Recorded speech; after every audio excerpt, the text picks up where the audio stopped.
ఓం నమ శివాయ. ఓం నమో నారాయణాయ నమ. ఓం శ్రీమాత్రే నమ. ఉండి నియోజకవర్గంలో ఒక 3 రోజుల నుంచి ఒక సంఘటన చాలామందిని ఉద్రేకపరిచింది, కొందరిని బాధపెట్టింది, ఎక్కువ మందిని బాధపెట్టింది. డైరెక్ట్గా పాయింట్లోకి వెళ్దాం మనం. నా పేరు శ్రీనివాసరాజు. నేను ఒక జర్నలిస్ట్ని, థియేటర్ ఎడ్యుకేటర్ని, government certified yoga educator also. Raghuramakrishnaraju గారి గురించి పెద్ద విషయం జరుగుతుంది, ఒక చర్చ జరుగుతుంది అక్కడ. ఆయన గురించి రకరకాల ఆరోపణలు చేయడం.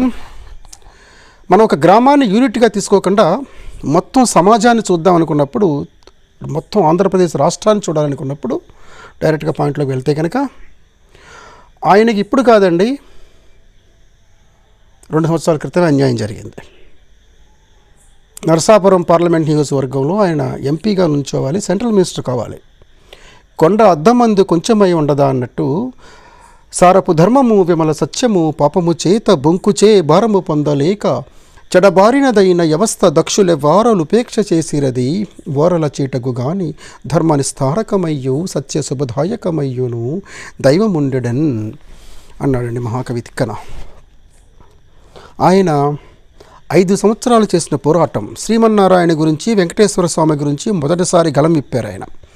సరే, వైఎస్ఆర్సీపీలో ఉన్నప్పుడు ఆయన పడ్డ కష్టాలు, ప్రాణత్యాగం వరకు వెళ్ళడం మామూలు విషయం కాదు. అదంతా కూడా రాష్ట్ర స్థాయి నాయకుడిని, తెలుగు ప్రజల యొక్క అందరి మనిషి ఆయన. ఆయన గురించి ఎంత దారుణంగా కొందరు మాట్లాడారో మనం విన్నాం. అది చాలా తప్పు. రఘురామకృష్ణరాజు గారు ఒక లోక కళ్యాణం చేస్తున్నారు. ఆయన చేస్తున్న పని ఇంతవరకు 40 సంవత్సరాల్లో ఎవరూ చేయలేదు. ఇది మాట్లాడడానికి నాకేం హక్కు అంటే, నేను ఆ నియోజకవర్గ ఓటర్ని. నేను just as a voter I'm talking all these things. I have the right. ఆయన యొక్క ధర్మం, ఆయన నిజాయితీ, ఆయన విద్వత్తు, ఆయన విజ్ఞత అందరికీ చాలామందికి తెలుసు. నాకు కూడా ప్రత్యక్షంగా చాలా తక్కువ సార్లు మాట్లాడాను. బట్ ఆయన ఎంతో గొప్పగా మాట్లాడారు. రఘురామకృష్ణరాజు గారి భార్య ఒక దేవతతో సమానం. ఆమె ఎంత ప్రేమగా ఇంటికి వచ్చిన వాళ్ళని, చాలా గొప్ప కుటుంబం ఉండే వాళ్ళది. ఆయన గురించి అంత దారుణంగా మాట్లాడడం చాలా తప్పు. రాష్ట్ర స్థాయి నాయకుడు ఆయన. కేవలం ఒక నియోజకవర్గాన్ని కట్టేశారు.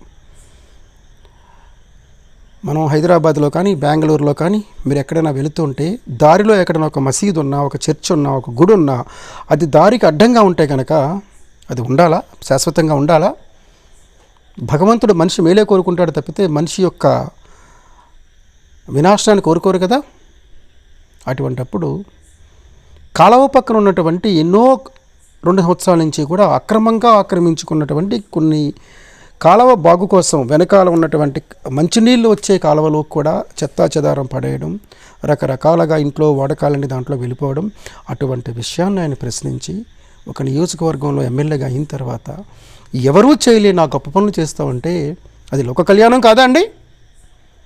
అటువంటి మనిషి మీరు అభాండాలు వేస్తారా? నేటి మాఫియా పాలిటిక్స్లో ప్రతి చిన్నదాన్ని భూతద్దంలో పెట్టి చూసి ఒక మంచి పని చేస్తామంటే కనీసం 100 మందిలో 4గురికో 5గురికి ఇబ్బంది ఉంటుంది. 90 మందికి అభివృద్ధి జరుగుతుంది కదా, 90 మందికి మంచి జరుగుతుంది కదా, చూడాలి కదా. అది చూడడం మానేసి మీ యొక్క వ్యక్తిగత ఎజెండాలతో వెనకాల ఎవరున్నారు, ఎవరు మాట్లాడించారు మిమ్మల్ని చాలా తేలిగ్గా అర్థమవుతుంది కదా. ఒక వేలు ఇలా చూపించాలంటే 4 వేళ్ళు మనల్ని చూపిస్తున్నాయి. మన వ్యక్తిత్వం ఏంటి, మన ఇంటెగ్రిటీ ఏంటి, మనం ఏం చేస్తామన్నది ఒకసారి ప్రశ్నించుకోవద్దా? అంత మంచి వ్యక్తి గురించి. రఘురామకృష్ణరాజు గారు ఒక వ్యక్తి కాదు, ఒక మహాశక్తి. ఆయన దైవాంశ సంభూతుడు.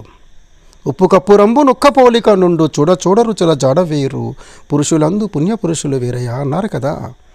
మనం ఆయన ఒకటైపోతామండి. భక్తి మార్గంలో, ఆధ్యాత్మిక మార్గంలో ఆయన కన్నా గొప్పగా మీరు చేయగలిగితే సరే. మహాకవి చలం అంటాడు, మనిషికి మనిషికి మధ్య పేడ పురుగుకి ఏనుగుకి ఉన్నంత తేడా ఉంటుంది. ఏనుగు లాంటి మనిషి అండి ఆయన. అంత మంచి మనిషి గురించి అంత ఎన్నో గొప్ప పనులు చేస్తున్నారు ఆయన. ఇటువంటి రాజకీయంలో ఒక ఎలక్షన్ చేయాలంటే ఏం జరుగుతుందో, ఓటర్లు ఎలా ఉన్నారో, మన రీసెంట్గా జరిగిన తెలంగాణలో జరిగిన పంచాయతీ ఎలక్షన్స్ కానీ మున్సిపల్ ఎలక్షన్స్ కానీ మనం చూసాం. ఎంత ఖర్చు పెడుతున్నారు, ఎంత ఉంటుందో అనేది. ఎంత నిజాయితీపాటు నుంచున్నా ఆ కనీస ఖర్చులు, ఆ మెకానిజం, ఆ లాజిస్టిక్స్కి తప్పట్లేదు. మంచి మైక్లో చెప్పాలి, చెడు చెవిలో చెప్పాలంటారు. ఆ విజ్ఞత ఏమైంది? ఎవరైతే విక్టిమైజర్ మీరు అంటున్నారు, కొంతవరకు నాకు తెలుసు. వాళ్ళు ఉండి నియోజకవర్గంలో ఉన్నటువంటి ఓటర్లందరూ కూడా రఘురామకృష్ణరాజు గారి వైపు మీరు వెనక నిలబడండి.